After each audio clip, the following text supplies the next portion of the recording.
남은 자와 야곱 족속의 피난한 자들이 다시는 자기를 친자를 의뢰하지 아니하고 이스라엘의 거룩하신 이 여호와를 진실하게 의지하리니 남은 자 곧 야곱의 남은 자가 능하신 하나님께로 돌아올 것이라.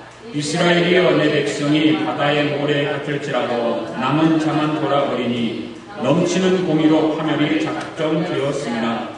이미 작정된 파멸을 주 만군의 여호와께서 온 세계 끝 중의 끝까지 행하시리라. 아멘. 오늘 이사야에 있는 말씀을 통해서 남은 자가 되십시오 라고 하는 제목으로 말씀을 드리려고 합니다. 남은 자가 되십시오. 최초의 인간은 하나님께서 창조를 하셨는데 그만 타락을 하죠. 최초의 인간들은 죄를 짓고 타락을 합니다. 그래서 모든 인간은 하나님의 등을 돌리고 다른 길로 갑니다. 그들은 결국 멸망의 길로 갈 수밖에 없는 자들이지만 하나님께서 그들 가운데 어떤 자들은 계속해서 남겨서 구원의 역사를 이루어가는 것을 우리는 보게 됩니다. 그 가운데 하나님의 사람들 셋이라고 하는 사람을 남겨서 하나님의 구원 역사를 이루어가시면서 또 다른 사람들, 나머지 셋을 남기고 다른 사람들은 다 유기시켜버리고 노아를 남기시고 나머지는 다 물로 쓸어버리고 셈을 남기시기도 하고 아브라함을 남기시기도 하고 이삭을 남기시고 야곱을 남기셔서 아주 소수의 하나님의 사람들을 남기셔서 구원의 역사를 이루어가는 하나님의 그 계획을 우리는 성경을 통해서 봅니다. 성경을 주의 깊게 보면 하나님의 구원의 역사가 여러 형태로 나타나는 것을 볼 수가 있습니다. 창세기 6장을 보면 하나님께서 인간의 세계가 세속화되고 죄가 관영했다고 했습니다. 그래서 하나님께서 지면을 쓸어버리신다라고 하는 그런 말씀을 하시죠. 그래서 모든 생명을 수장 지내기 위해서 노아의 한 가족만 남겨두는 그런 일을 하나님의 구원 역사를 통해서 하는 것을 보게 됩니다. 또한 소돔과 고모라의 심판을 통해서 하나님의 구원 역사를 이루어가는 것을 보게 되고 또한 모세가 이스라엘 백성들과 함께 홍해를 건너는 장면을 통해서 하나님의 구원 역사를 이루어가는 것을 보게 됩니다. 또 한 가지는 뭐냐면 이스라엘 백성들이 가나안 땅을 가기 위해서 요단강을 건너서 가는 그런 가나안 땅을 향해 가는 이스라엘 백성들을 통해서 하나님의 구원의 역사를 보게 됩니다. 그러나 하나님의 구원의 역사는 한 가지 중요한 원리를 따라서 이루어지고 있다는 사실입니다. 그 중요한 원리가 뭐냐면 구원의 기회는 모든 사람에게 주어지지만 구원의 성취는 선택된 소수의 사람들에게만 허락된다는 사실입니다. 구원의 기회는 세상에 무지무지 많은 수십억의 사람들에게 주어지는 것입니다. 그러나 구원의 성취는 선택된 사람들, 아주 소수의 사람들에게만 주어지는 것입니다. 노아의 홍수 심판 때를 우리가 한번 생각해 볼 수가 있습니다. 수많은 사람들이 세상 속에서 세상과 더불어서 죄를 접하고 죄가 관영함으로 인해서 하나님께서 그들에게 회개하도록 너희들이 회개하고 돌아오지 않으면 내가 눈으로 너희들을 심판해버리겠다고 하는 그 하나님의 말씀을 노아를 통해서 전했지만 사람들은 듣지 않습니다. 그래서 하나님께서는 그 노아의 한 가족, 소수의 사람들을 구원하기로 작정하시고 나머지 사람들은 물로 다 쓸어버립니다. 소돔과 고모라 심판 때도 마찬가지입니다. 하나님의 말씀을 통해서 전했지만 오직 구원받은 사람은 누구만 구원받았습니까? 롯과 두 딸만 구원을 받았습니다. 예수님께서 이 원리를 우리에게 말씀해 주고 있는데 마태복음 22장 14절에는 뭐냐면 청함을 받는 사람은 많되 택함을 입은 자는 적으니라. 한번 따라서 해볼까요? 청함을 받은 자는 많되 택함을 입은 자는 적으니라. 그렇잖아요. 청함을 받은 사람은 많습니다.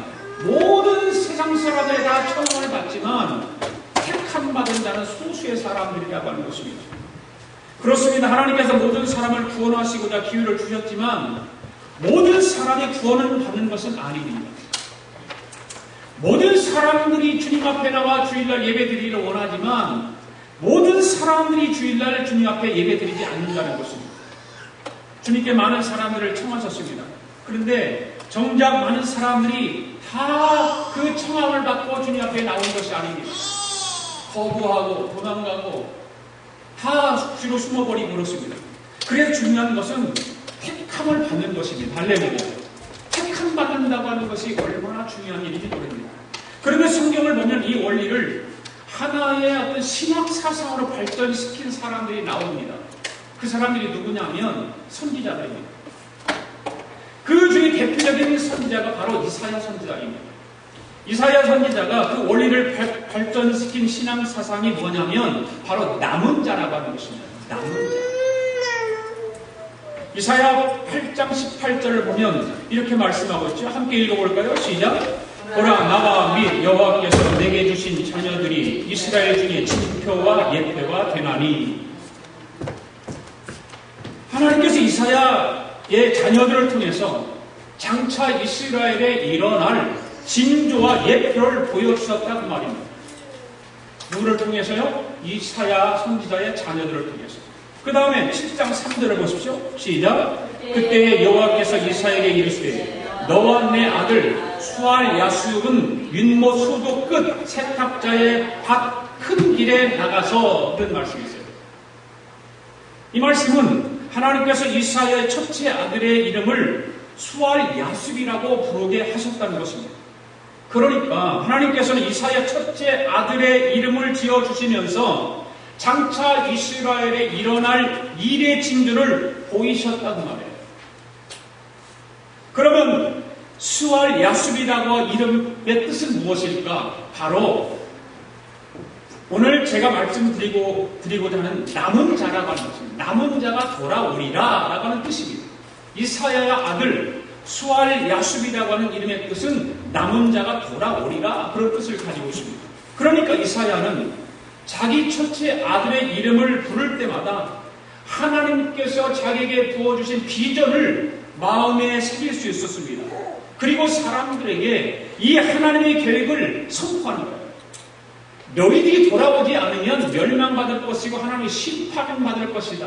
돌아와야 된다. 너희들이 회개하고 우상을 떠나야 된다. 많은 선지자들이 전한 메시지가 뭡니까? 회개하고 돌아오라는 거예요. 모든 이스라엘 백성들이 하나님의 구원 사역을 이루는 일에 다 동참한 것이 아니에요. 소수의 사람들이 그 하나님의 구원 계획에 쓰임받았다고 하는 사실입니다. 실제 이사야 선지자는 이사야 전체를 통해서 남은 자의 사상을 전파하고 있어요. 남은 자의 사상. 오늘 본문에서도 명확하게 이 남은 자 사상을 발견할 수가 있는데 21절 말씀을 볼까요? 21절 읽어볼까요? 시작. 남은 자, 곧 야곱의 남은 자가 능하신 하나님께로 돌아올 것이다. 이렇게 말씀하고 있어요.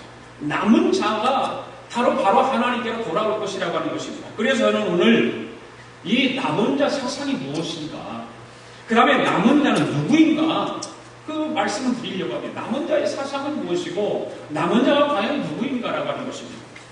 오늘도 하나님이 귀하신 말씀을 통해서 큰 은혜의 시간이 될 수 있기를 바랍니다. 첫째로 이사야가 마음속에 품고 이스라엘 백성에게 전했던 남은 자의 사상이라는 무엇일까라고 합니다. 남은 자의 사상은 무엇인가? 자, 1장 21절 말씀 한번 읽어보겠습니다. 시작. 신실하던 성읍이 어찌하여 창기가 되었는고 정의가 거기에 충만하였고 공의가 그 가운데 거하였더니 이제는 살인자들 뿐이로다. 하나님께서 부르신 이스라엘 백성이 원래는 신실한 백성이었죠. 하나님께서 부르셨던 신실한 백성이요. 정의가 충만했습니다. 공의가 그 가운데 가득했습니다. 이것이 하나님께서 이스라엘 백성을 부르신 뜻이었습니다. 그런데 이스라엘 백성들이 언젠가 보니까 창기가 되었어요. 살인자들이 되어버렸습니다. 네. 하나님의 뜻의 정반대 길로 가버리고 하나님의 뜻을 저버리고 말았습니다. 그래서 이사야 1장 24절에 또 이런 말씀을 하고 있죠. 시작. 그러므로 주 만군의 여호와 이스라엘의 전능자가 말씀하시되 슬프다. 내가 장차 내 대적에게 보응하여 내 마음을 편하게 하겠고 내 원수에게 보복하리라. 이렇게 말씀하셔요. 하나님께서 부르신 뜻을 저버린 그 이스라엘 백성이 하나님과 원수가 되었다는 것입니다. 하나님과 적이 되었다는 것입니다. 그래서 이제 하나님의 심판이 이에게 된 것입니다. 하나님의 심판을 하지 않을 수 없는 그런 상황에 이르게 되었는데 이것이 하나님의 딜레마예요. 자, 성경을 한번 보자고. 우리가 보면은 하나님께서 이스라엘을 참 선택해서 하나님의 백성으로 잘 정말 구원의 반열에 세워서 구원 역사를 이루어가기 위해서 하나님 이스라엘 좋은 이스라엘 백성들이 공의가 흐르고 정의가 충만한 그런 이스라엘 백성들이 하나님이 이렇게 한다면 그런데 죄악이 들어오고 우상숭배가 들어오고 그러면서 타락하기 시작하고 그래서 하나님께서 그 심판하지 않을 수 없는 그 딜레마가 하나님 앞에 있었다고 하는 거예요.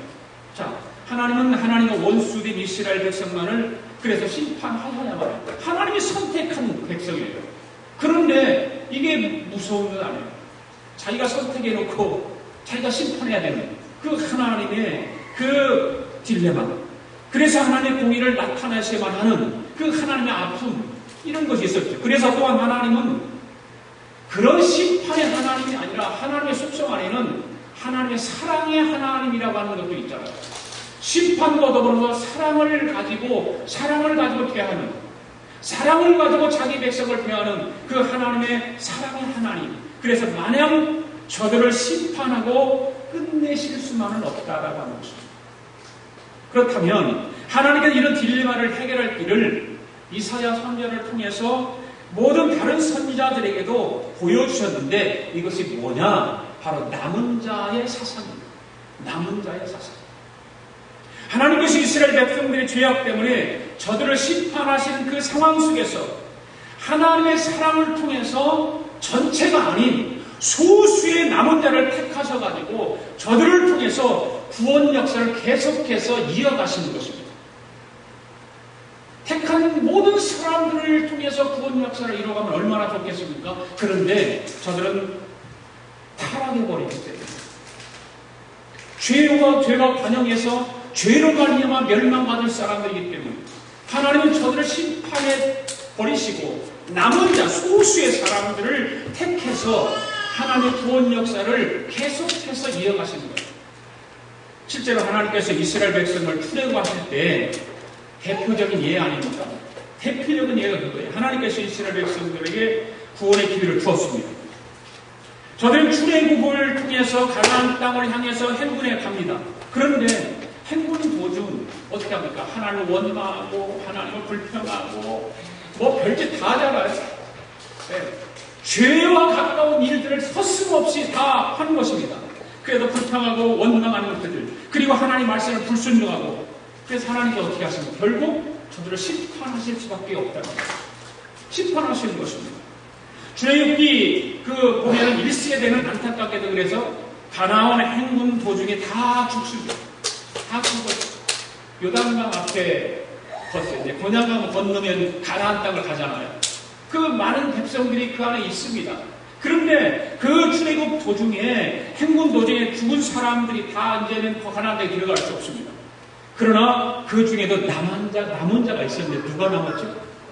바로 여호수아 1세대에서 여호수아 갈렙만 남았고 나머지는 다 2세들입니다.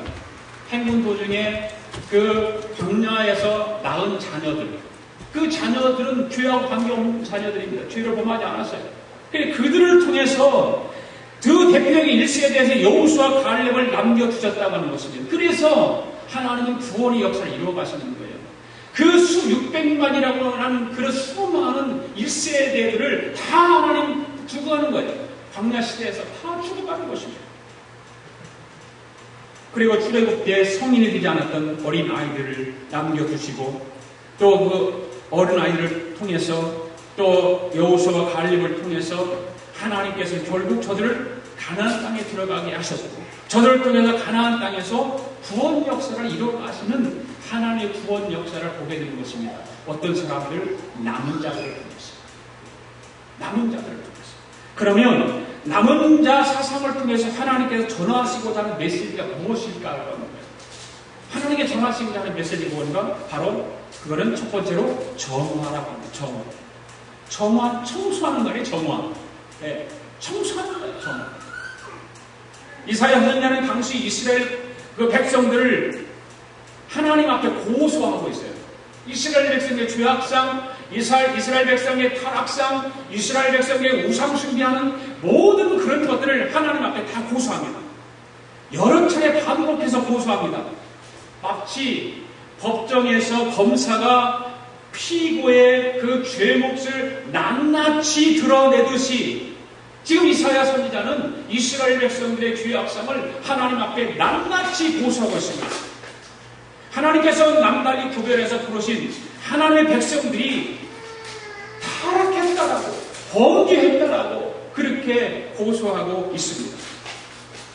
저는 목회를 하면서 또 협의회 일을 하면서 가끔 교회 안에 문제들이 발생하는 그런 일들을 보게 됩니다.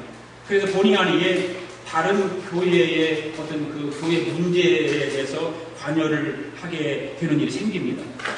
그런 문제들 때문에 그 일에 참여하면서 세상 놀라는 것들이 뭐냐면 많은 교회들이 성령이 충만하여 큰 부흥을 이루었던 옛 모습을 다 잊어버리고 그렇게 참담한 모습으로 교회들이 분쟁을 일으키고 그런 싸움을 하는 그런 것을 보면서 참 안타까운 마음이 들 때가 한두 번이 아닙니다.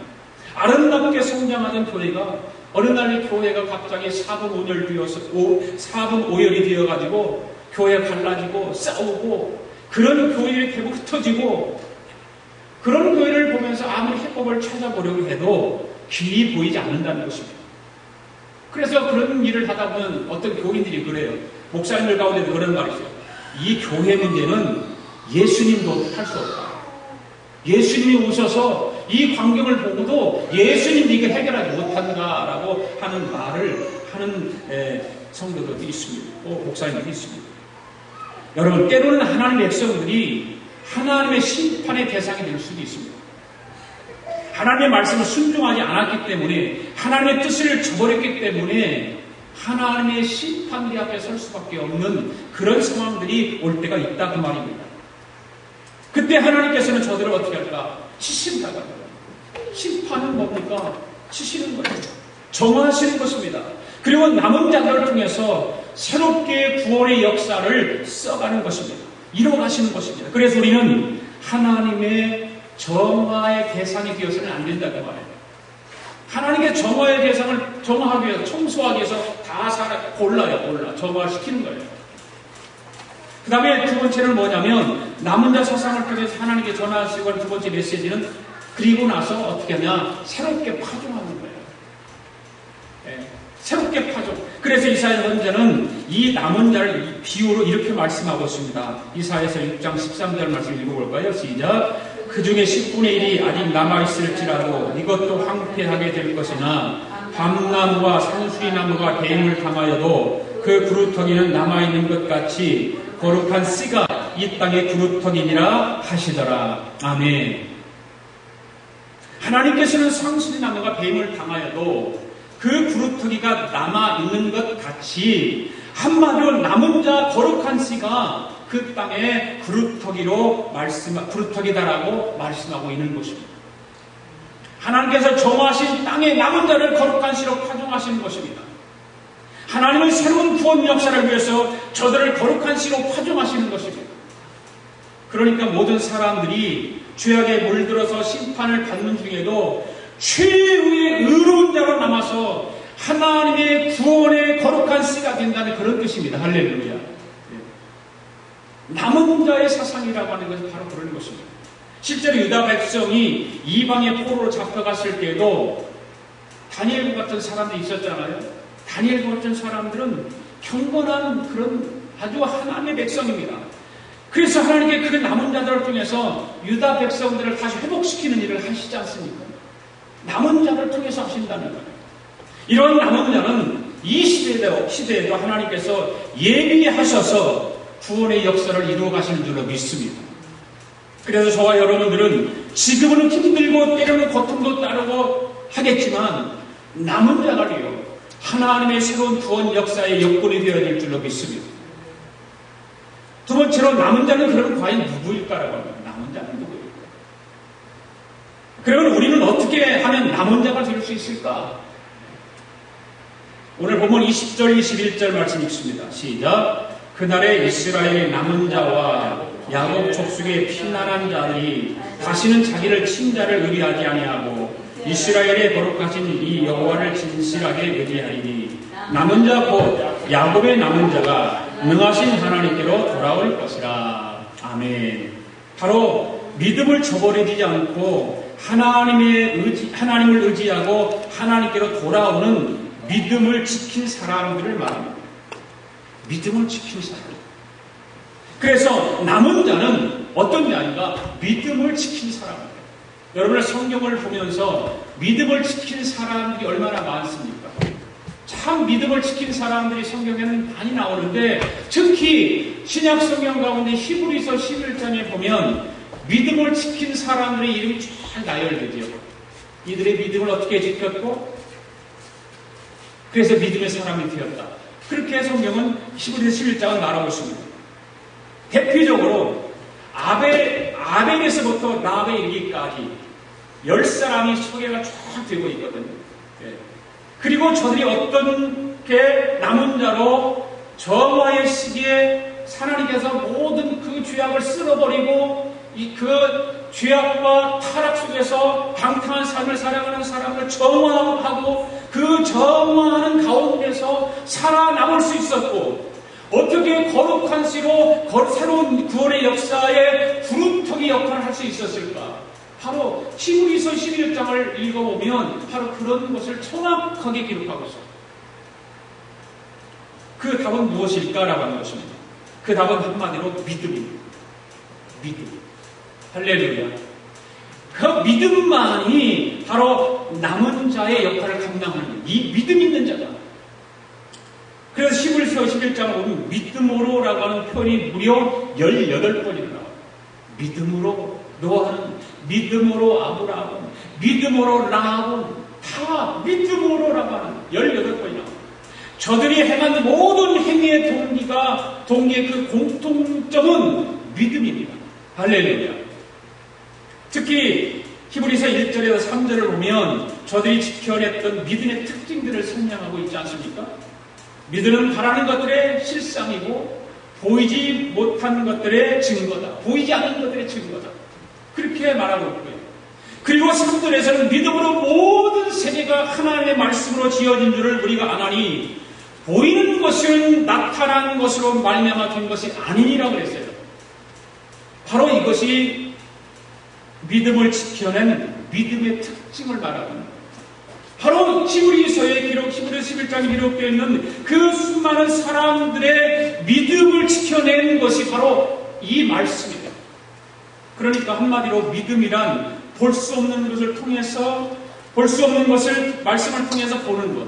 내가 볼 수는 없지만 말씀을 통해서 보는 것입니다. 이것이 믿음입니다. 아멘? 바로 그것이 믿음이에요. 여러분들이 하나님 봅니까? 예수님 봅니까?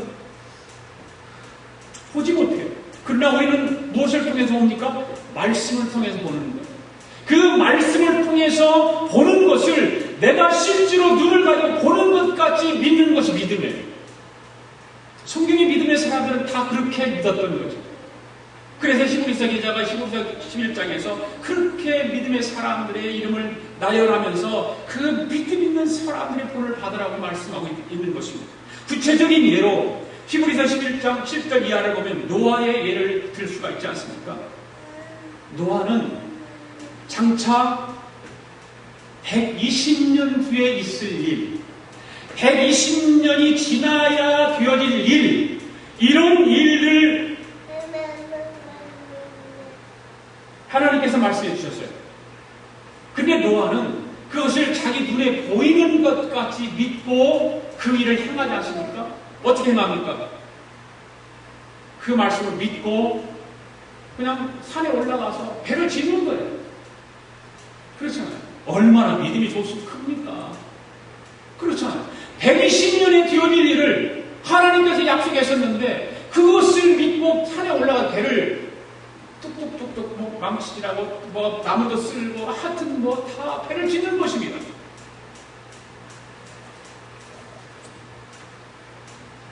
그것이 보이지 않지만 자기 눈에 보이지 않고 그렇지만 하나님께서 말씀하시니까 그 말씀을 믿고 그 믿음이 흔들림 없이 지켜내는 그 노아의 믿음을 우리는 상기시켜 볼 필요가 있습니다. 이런 이야기가 있죠. 6.1 전쟁 여러분 기억하잖아요. 6.1 전쟁. 6.1 전쟁. 유명한 거 아닙니까? 1967년이 이스라엘과 아랍 연합군 사이에 3차 중동전쟁이 일어나지 않았나요? 3차 중동전. 아랍의 인구가 1억 6천만이에요. 그리고 이스라엘의 인구는 고작 260만입니다. 군사력으로나 무엇으로 봐도 상대가 되지 않습니다.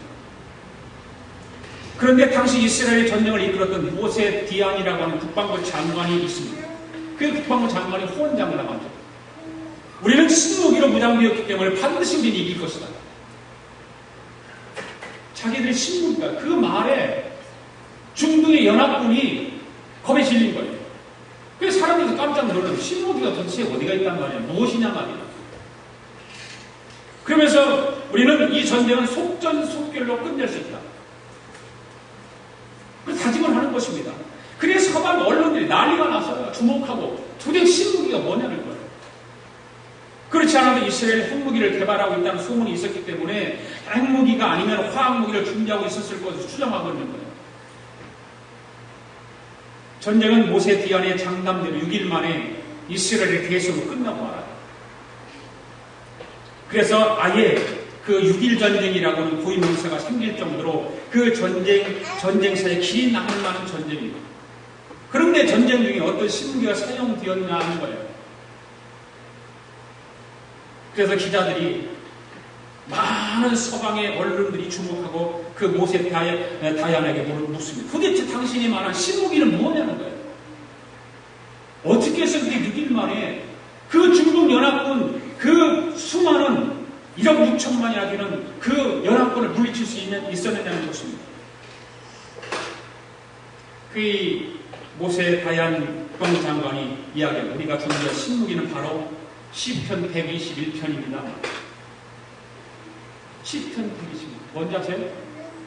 내가 산을 향하여 눈을 들리라. 나의 도움이 어디서 올꼬. 천지 지으신 여호와 나의 하나님. 그 바로 그 말씀이에요. 내가 산을 향하여 눈을 들리라. 나의 도움이 어디서 올고 나의 도움은 천지를 지으신 여호와에게서로다. 바로 이 말씀을 믿고 그 전쟁에 임하는 거예요. 이스라엘은 누구도 가지지 못했던 신무기를 가지고 있었던 것이죠. 바로 이 모세 다이안이라고 국방부 장관의 신무기는 바로 시편 121편 말씀입니다. 어떤 상황에서도 말씀을 믿는 믿음이 있었기에 그 중동 연합군을 6일 만에 물리치고 대승을 할 수 있었던 것이죠. 바로 남은 자들이란 어떤 사람들입니까? 바로 이런 사람들입니다. 하나님 말씀을 믿는 사람들입니다. 믿을 수 없는 상황 속에서 믿음을 지키는 사람들입니다. 바로 이 사람들이 남은 자들입니다. 하나님의 말씀을 믿고 그 말씀 속에서 하나님께서 펼쳐지는 미래를 내다볼 수 있는 사람, 바로 이 사람들이 남은 사람들입니다. 오늘도 우리가 남은 자가 되려면 이런 믿음을 가져야 될 줄로 믿습니다. 두 번째는 남은 자는 누구일까? 타협하지 않는 사람. 믿음을 지키는 사람, 타협하지 않는 사람. 열왕기 3을 보면 엘리야 시대 때에 우상숭배가 강요되고 너나 할 것 없이 우상숭배에 타협합니다. 크리스찬들, 하나님을 믿는 사람들도 타협합니다. 근데 그 타협하던 때 남은 자들이 있었다는 사실을 말씀하고 있어요. 모든 사람들이 다 타협을 하는데 그 가운데 남은 자도 있었다. 그리고 하나님께서는 엘리사에게 이런 남은 자가 있다는 사실을 알려주고 저들과 함께 새로운 구원 역사를 펼칠 것을 명하셔요. 그러니까 엘리야가 뭐라고 말합니까? 자기 혼자인 줄 알아요. 나 혼자만 남아있는데 하나님 어떻게 합니까? 나 혼자만 남아있는데 내가 무슨 힘이 있습니까? 하나님 앞에 그렇게 얘기하니까 하나님께서 뭐라고 말씀하는지 아세요? 열왕기상 19장 18절 보십시오. 시작.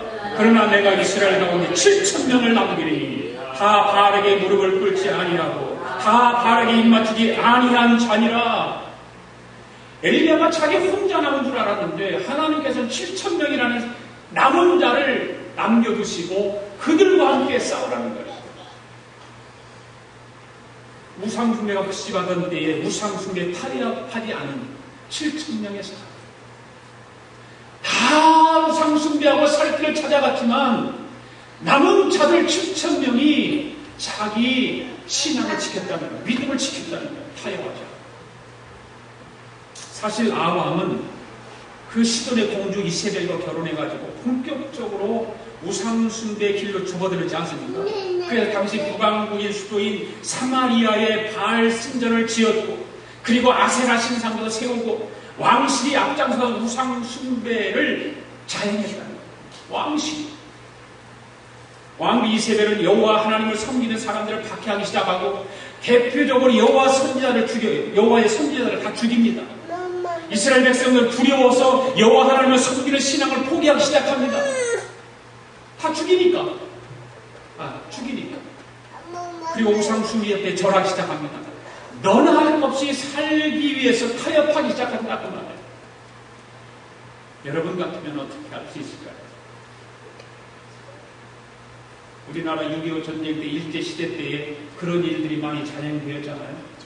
예수 믿는 것 때문에 교회 안에다가 교인들 다 집어넣고 그냥 다 총으로 난사하는 지압리 사건. 그러면 그 가운데서 믿음을 지키겠다고 하는 사람은 다 사람들은 나는 교회 안 나가겠습니다. 예수 안 믿겠습니다 하고 다 일본 군인들 따라갔던 사람들이고 남아있는 사람들은 그렇게 순교합니다. 그토록 생명이 위태로운 상황 속에서 우상 앞에 무릎을 꿇지 않은 사람이 엘리야 앞에 7,000명이라는 사람이 있습니다. 그래서 저들은 생명을 걸고 우상과 타협하지 않습니다. 많은 사람들은 우상 앞에 절하고 타협하고 하지만 이 남은 7,000명의 사람들이 그렇게 하지 않았습니다. 그래서 하나님께서는 저들을 남은 자로 삼으신 거예요. 남은 자. 그리고 저들로 하여금 새로운 구원 역사에 거룩한 씨가 되게 할 것입니다. 할렐루야. 하나님의 구원 역사는요, 이렇게 우리가 알지 못하는 놀라운 비밀들이 너무나 많아요. 이 타협이라고 하는 말은 사전을 보니까 어떤 일을 서로 양보하여 합의함, 그렇게 되어 있잖아요. 타협. 그렇잖아요. 어떤 일을 서로 타협하는 거 아니에요. 네. 맞지요? 그 말이. 맞는 거예요. 믿음의 사람인 우리가 타협을 하려면 무엇을 양보해야 될까요? 우상 숭배를 해야 됩니다.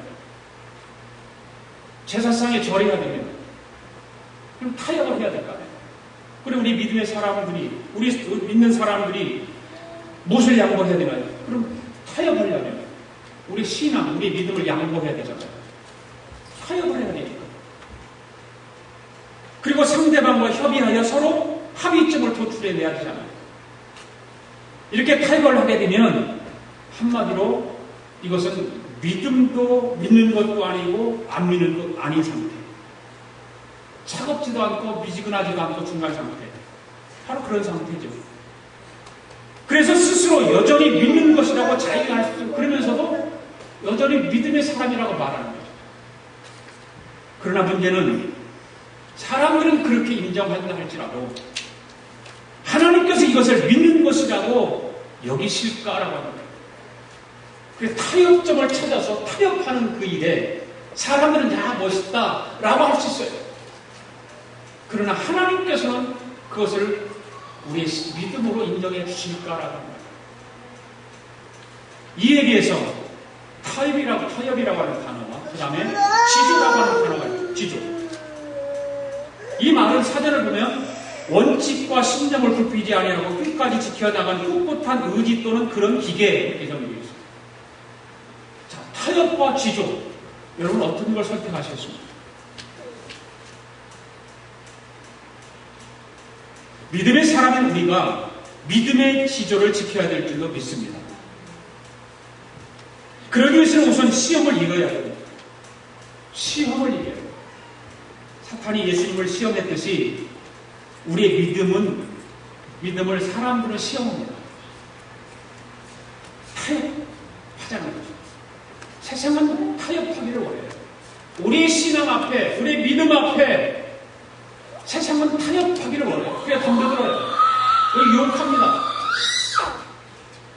그래 믿음의 사람들은 타협하는 것을 절대 안 해요. 지조를 지킬 줄 알아요.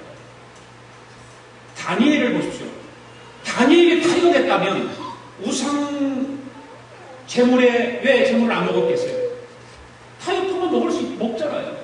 그러나 지조를 지켰기 때문에 우상 숭배하는 음식을 먹지 않았어요. 절하지 않았어요. 자기가 하던 대로 자기 신앙을 지조를 지키면서 하루에 3번씩 예루살렘을 향해서 기도했다라고 했어요.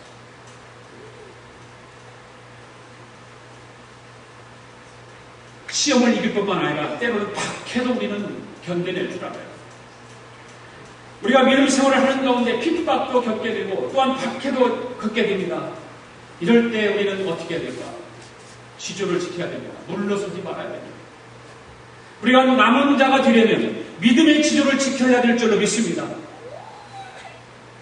그렇게 하면 하나님이 끝까지 남은 자를 지켜주십니다.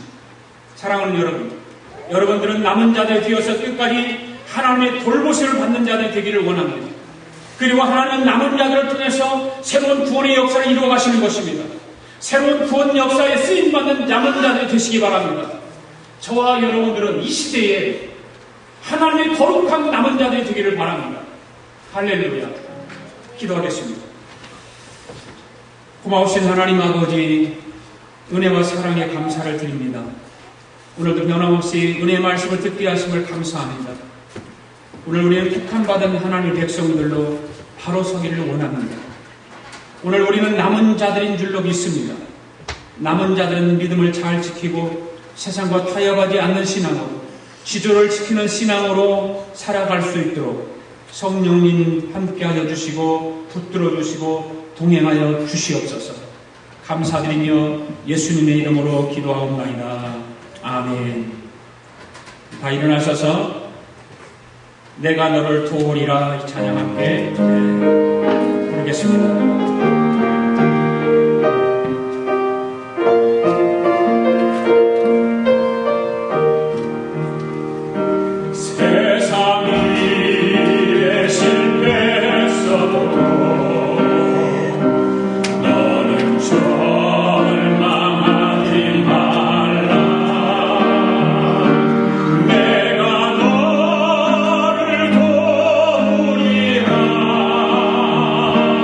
다시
아버지 감사합니다. 오늘도 하나님 앞에 귀한 예물을 드릴 수 있는 은혜 주셔서 감사합니다. 사랑하는 성도들, 한 주간도 하나님 은혜 가운데 살아가게 하시고 하나님의 축복 가운데 살게 하시고 하나님께서 돌보심을 따라 하나님 오늘도 주 앞에 나올 때 빈손으로 오지 아니하고 귀한 예물을 준비하여 하나님 앞에 봉헌에 올렸사오니 주여 이 예물을 기뻐 받아 주시옵소서. 11조 예물을 드렸습니다. 감사 예물을 드렸습니다. 선교 예물을 드렸습니다. 1000번째 예물을 드렸습니다. 마음의 손을 물질에 담아 드렸습니다. 주여 이 예물을 축복하여 주시옵소서. 성도들을 축복하여 주시옵소서. 은혜의 강가로 인도하여 주시고 축복의 샘이 넘치도록 흘러넘치게 하여 주시옵소서.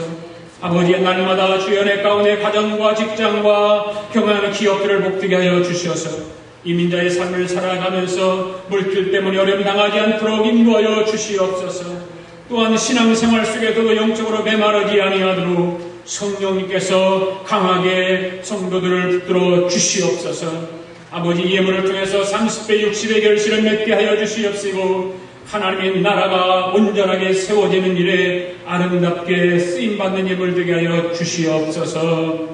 지금은 우리 주 예수 그리스도의 은혜와 하나님 아버지의 극진하신 사랑과 성령님의 감동감화 충만하신 역사가 오늘도 남은 자로서 이 땅에서 승리하며 살아가기로 다짐하고 돌아가는 사랑하는 성도들 머리 위에와 성도들의 가정과 직장과 경영하는 기업 위에와 우리가 살고 있는 이 미합중국과 하나밖에 없는 우리 조국 위에와 주의 이름으로 모이는 교회 위에 지금으로부터 영원토록 함께 하시기를 예수님의 이름으로 축원하옵나이다. 아멘.